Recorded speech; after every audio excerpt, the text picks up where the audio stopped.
Melihat bangsanya sendiri dilecehkan di negeri orang, ekonom yang satu ini tergerak untuk membantu pemerintah. Kurang dari 20 bulan menjabat sebagai Dirut PT Pindad, ia berhasil menggebrak industri senjata dalam negeri hingga ke level internasional.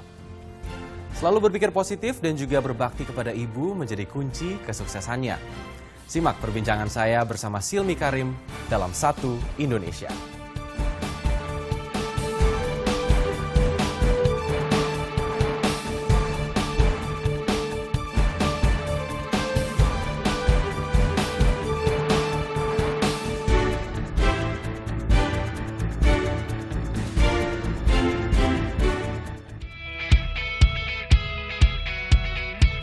PT Pindad Persero, salah satu perusahaan plat merah pembuat produk militer dan komersial. Perjalanan panjang Pindad sebagai perusahaan manufaktur sudah dimulai sejak tahun 1808. Baru awal 1983, Pindad menjadi badan usaha milik negara. Seiring perjalanannya, Pindad menorehkan prestasi membanggakan. Sebelum dikepalai Abraham Mose mulai 3 Agustus lalu, Pindad berada di bawah tangkup kepemimpinan Silmi Karim. 20 bulan lamanya, Silmi menduduki kursi direktur utama. Selama itu pula, Pindad beberapa kali kebanjiran apresiasi. Senjata SS-2V4 yang diproduksi Pindad mampu mengantarkan TNI AD menjabat juara umum dalam ajang tembak internasional Australian Army of Skill Arms at Meeting Mei 2016 lalu. Pindad juga memproduksi Panzer. Yang terbaru adalah Badak. Dibuat khusus untuk pertempuran, beda dengan Panzer Anoa yang dipakai mengangkut pasukan. Bersama Silmi, catatan penjualan Pindad juga naik hingga 36% dibanding pencapaian tahun sebelumnya. Tim Satu Indonesia berkesempatan mewawancari Silmi di hari terakhirnya menjabat pucuk pimpinan Pindad.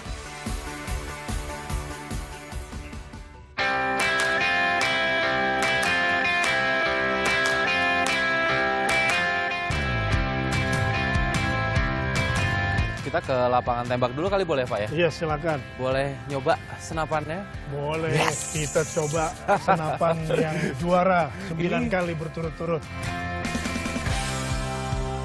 Saya dulu yang ngetes atau mau langsung? Bapak dulu lah, saya pengen lihat. Oke.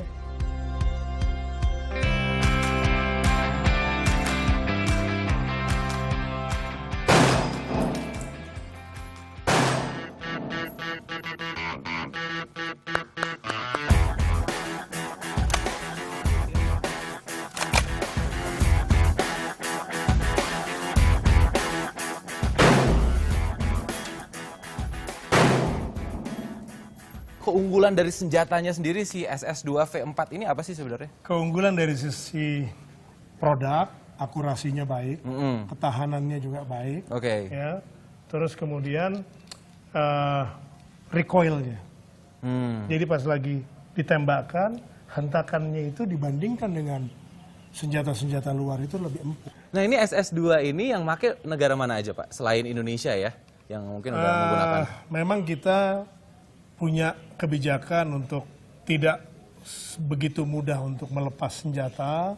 Ya, ada beberapa negara yang memang sudah menggunakan, ada di Asia pada umumnya. Terus kemudian juga kita sedang mencoba pasar Afrika. Berarti kebanyakan masih negara-negara di Asia dan juga Kalau Afrika negara-negara gitu ya? Eropa itu kan, ya mereka sudah punya produknya udah jauh sebelum kita. Nah kita juga memilih pangsa pasar juga harus hati-hati.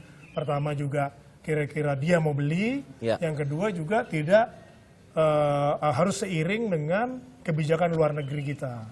Jangan sampai nanti malah senjata kita ada di negara-negara yang tidak diharapkan memiliki disalahgunakan atau gitu mungkin ya. disalahgunakan. Iya, tapi bicara soal kompetisinya itu tadi kan Indonesia juga berturut-turut memenangkan si kompetisi yang ini kan Pak, yang di Australia itu ya. Dan lawan-lawannya juga itu luar biasa. Kita mengalahkan US Marine, kita mengalahkan US Army, jadi marinir Amerika kalah, Angkatan Darat Amerika kalah, Australia sebagai tuan rumah kalah, Perancis kalah, kemudian Inggris.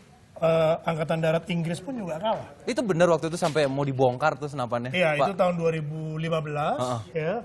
Karena senjatanya ini dia bilang ini ada apa aja sih kok begitu bagus. Ya, jadi mereka minta mau bongkar, ini sesuai nggak Jangan-jangan udah dimodifikasi atau dia mau cari teknologinya. Jangan-jangan curang gitu kita ya. Tapi sebenarnya curang apa? Karena itu kan teknologi. Oke. Nah pelurunya pun itu buatan Pindad. Nah, saya mau lihat senjata yang lain, boleh Pak? Boleh. Selain SS2 ini, kita ke ruang display Senjata. mungkin ya? Ya, ayo kita ke sana.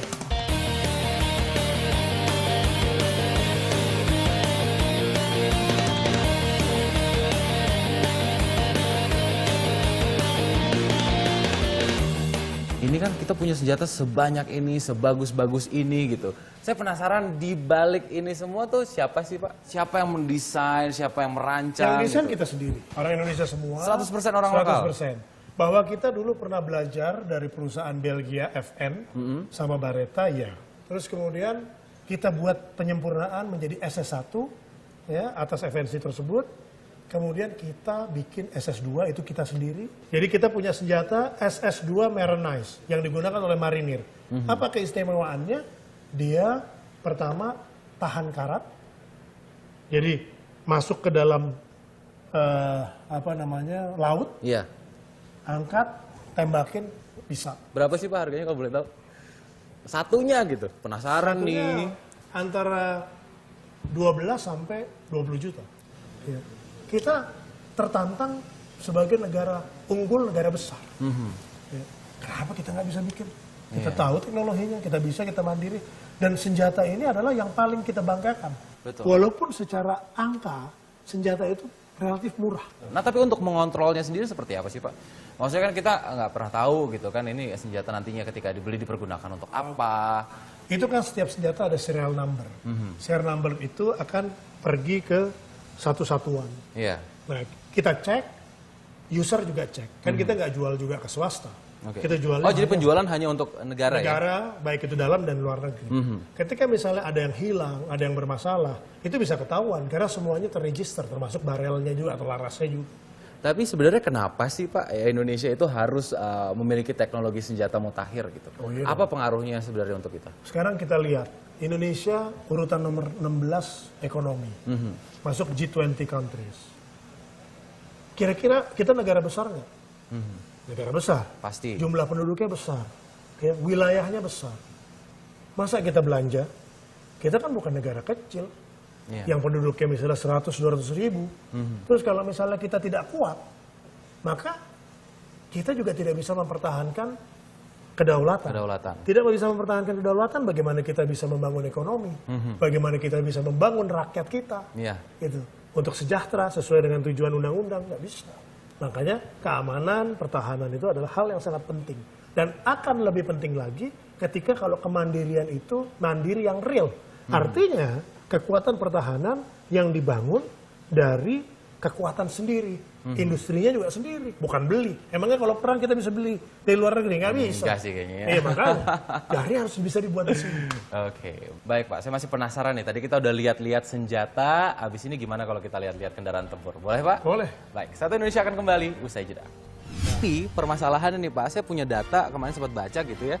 Ternyata walaupun kita banyak ekspor ke luar negeri, impornya ini juga ternyata tinggi nih. Ya, ini kan masalah Asia komitmen. Tenggara nomor 2 gitu. Masalah komitmen, ya bagaimana sebenarnya anggaran pertahanan bisa dioptimalkan untuk industri dalam negeri.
Mimpi apa? Saya naik Panzer, Pak. Itu impian dari kecil loh, luar biasa. Akhirnya bisa naik Panzer. Ini tadi Anoa ya, saya naikin ya. Iya, Panzer Anoa yang Oke. APC, Armored Personnel Carrier.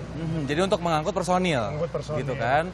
Nah kalau yang saya dengar nggak cuma Anoa, kalau Anoa kan mungkin sudah banyak didengar masyarakat gitu. Satu yang lagi banyak diproduksi juga ini kata adalah Badak. varian Badak. Betul. Badak itu yang mana Pak? Yang ini, jadi dia pakai Canon 90 mm, jadi ada turretnya. Ya, itu juga kita buat sendiri. Oke, spesifikasi fungsinya sebenarnya untuk apa nih Pak? Ini untuk gempur, Untuk membantu gempur, ya? tembakan, terus kemudian menghancurkan. Tapi untuk wahana geraknya ada yang pakai rantai, itu namanya tank. Kalau misalnya wahananya roda, itu namanya panzer.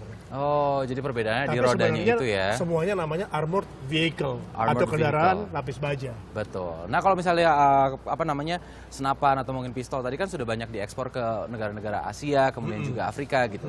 Kalau untuk kendaraan tempur sendiri ini konsumennya dari luar Kendaraan negeri ini kemana kita aja, harus Pak? berbangga bahwa kita bisa digunakan oleh misi perdamaian PBB, United Nations. Kita ada di 3 operasi. Di mana aja tuh PBB Pak? itu di Lebanon, terus kemudian ada di UNIFIL, ya. Terus satu lagi itu di Afrika. Nah yang saya penasaran adalah untuk membangun let's say Badak ini gitu ya. Dari proses penelitiannya sampai dengan akhirnya jadi kayak gini tuh butuh waktu berapa lama sih Pak biasanya? Kalau kendaraan tuh kurang lebih sekitar 1 sampai 2 tahun. 1 sampai 2 Bahkan tahun ya? Untuk beberapa negara bisa sampai ada yang 8 tahun, tergantung.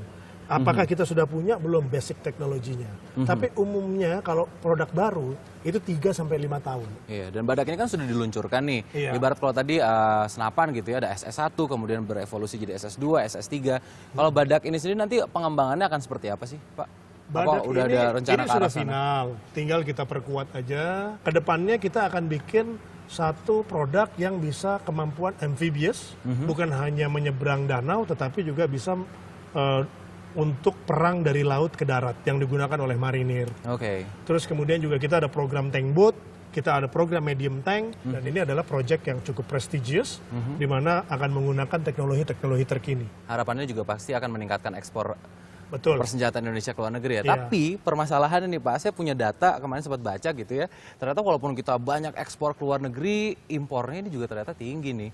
Ya, ini kan masalah Asia komitmen. Tenggara nomor 2 gitu. Masalah komitmen, ya bagaimana sebenarnya anggaran pertahanan bisa dioptimalkan untuk industri dalam negeri.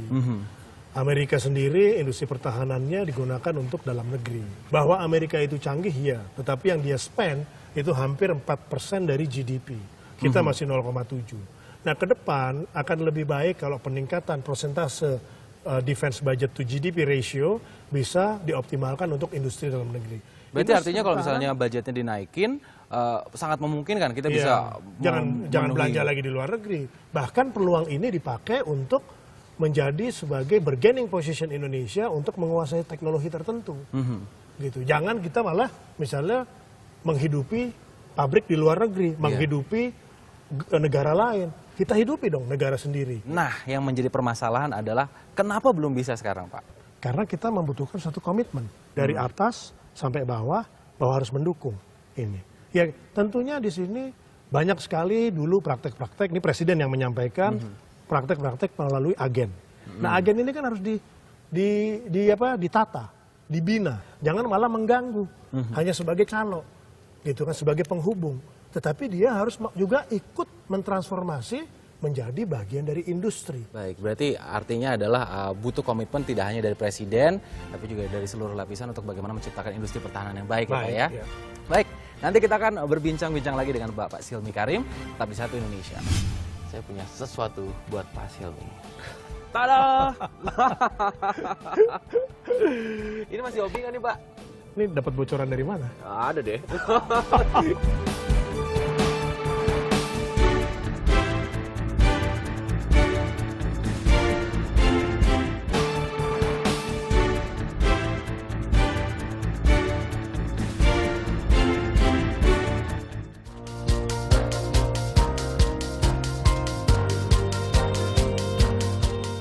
Kembali di Satu Indonesia, masih juga kita berbincang bersama Bapak Silmi Karim. Kalau yang saya lihat nih kan selain mengembangkan senjata gitu, tadi sudah lihat ANOA, kemudian senjata juga udah. Ini katanya juga ingin ekspansi ke yang non-alutsista, Pak. Oh iya. Benar. Jadi kelebihan daripada industri militer itu karena teknologinya tinggi, dia bisa kemudian diaplikasikan ke sipil. Sipil. Nah, salah satunya waktu itu, waktu saya mau masuk Pindad ditanya, saya bilang saya mau bikin eskavator. Itu kan suatu gabungan antara teknologi trek, ya pergerakan dengan trek, kemudian teknologi hidrolik. Ya kita bisa. Luar biasa, berarti akan ekspansi tidak hanya di bidang militer, tapi juga untuk sipil juga gitu ya. Awalnya sampai bisa akhirnya berkecimpung di dunia pertahanan itu seperti apa sih kan? Dulu Gimana cita-cita cerita sempat awalnya? pengen jadi tentara. Akhirnya berinteraksi dengan hal-hal seperti itu. Saya pertama kali ditugaskan sekitar tahun 2007 tim supervisi transformasi bisnis TNI, TSTB. Terus kemudian saya 2008 dapat keputusan presiden atas nama saya untuk menjadi tim nasional pengalihan aktivitas bisnis TNI. Jadi udah nata untuk menertibkan bisnis-bisnis yang dimiliki oleh TNI. Kemudian karena dianggap sukses, saya di waktu itu zaman menterinya Pak Yuwono sama sekjennya Pak Safri Samsudin diminta untuk bergabung di Kementerian Pertahanan. Tapi yang paling Bapak suka dari militer itu sebenarnya apa sih? Dari kemiliteran ini? Ya pertama kan militer itu mendedikasikan diri terhadap negara. Mendedikasikan diri untuk berjuang menjaga kedaulatan. Ya, kemudian di situ ada jenjang. Berkarir, mungkin lebih triggernya begini. Kenapa saya tertarik ke dunia government, ya? Karena waktu saya pernah ke luar negeri gitu, saya lihat ada tenaga kerja Indonesia yang diperlakukan tidak baik oleh petugas airport di negara tersebut, gitu. Saya merasa sebagai bangsa itu merasa terhina gitu. Ini ada nggak beres. Kenapa nggak saya daripada sukses hanya di profesional atau bisnis atau apapun, kenapa saya nggak ilmu saya ini saya gunakan untuk langsung bermanfaat bagi negara. Makanya terus kemudian passion saya rubah, saya ke manfaat buat negara. Dari ilmu-ilmu ekonomi yang pernah Bapak pelajari selama ini yang kemudian diterapkan sekarang di Pindad itu apa, Pak? Nah gini, sebenarnya keamanan, pertahanan, intelijen, itu apa sih yang diproteksi? National interest. Negara wujudnya apa? Kepentingan nasional. Ya. Kepentingan nasional apa sih? Mensejahterakan rakyatnya. Betul sekali. Nah, tapi dengan segala kesibukannya Bapak sekarang gitu kan, masih sempet gak sih untuk punya waktu untuk melakukan hobi gitu? Meluangkan waktu untuk hobi. Hobi ya. Coba saya tanya, Pak Silmi hobinya apa? Dulu sih olahraga. Nah, tapi kalau yang satu ini masih jadi hobi nggak ya? Coba. Saya punya sesuatu buat Pak Silmi. Tada! Ini masih hobi nggak nih, Pak? Ya, ini hobi yang dulu ya di masa lalu sempat saya gandrungi ya. Sekarang ini ya cuman ngelap aja. Ngelap doang sama manasin ya. Ngelap aja, ngeliat, hati tenang ya kan. Katanya kepuasannya justru dimanasin ya? Kepuasan di ngelap. Di ngelap ya? Bersihin, nyuci, mana ya nggak ada waktu lah. Tapi ya ini dapat bocoran dari mana? Ada deh. Informan kita banyak, Pak. Ya, tapi ya itulah banyak hobi yang sudah sering Bapak lakukan gitu ya. Untuk kedepannya punya rencana apa lagi nih, Pak, kira-kira? Yang belum diwujudkan nih, udah sejauh ini gitu. Saya pengen touring di negara lain gitu ya. Kalau dari sisi hobi ya, karena itu belum kesampaian. Ya, terus kemudian kalau pekerjaan, wah kalau misalnya jadi profesional, jadi pengusaha segala macam, ujungnya apa? Gitu. Akhirnya tabungan, ya, ngeliat angka doang, ngeliat duitnya pun enggak, gitu. Memangnya kalau punya mobil 30 bisa di setir semua dalam satu waktu, kan enggak. Bisa jadi pesan juga tuh buat anak muda tuh, Pak. Tapi mungkin ada pesan lain untuk anak muda gitu. Bagaimana sih caranya biar bisa ikut berkontribusi membangun bangsa? Pertama, kerja keras, komitmen, ya, mengerjakan dengan hati, dedikasinya tinggi, ya, bergaul, ya, networking, ya, tentu dengan batas-batas yang baik, berpikiran positif. Jangan susah lihat orang seneng atau seneng lihat orang susah. Itu jangan. Positif aja. Saya misalnya di Pindad, misalnya ada seseorang nih, ya, negatifnya dilihat gitu. Saya bilang, ini orang pasti ada positifnya. Cari posisi yang positif buat dia. Baik. Selalu seperti itu. Siap kalau begitu. Terima kasih loh wejangannya Nyaman. Pak Silmi. Hidupnya tenang. Enjoy sekali ngobrol-ngobrol sama Pak Silmi di Satu Indonesia. Terima kasih sekali. Sama-sama. Sukses terus. Dan siapa lagi tokoh yang akan kita hadirkan minggu depan? Tetap saksikan Satu Indonesia bersama tokoh-tokoh inspirasional lainnya. Saya Taufik Effendi, terima kasih dan sampai jumpa.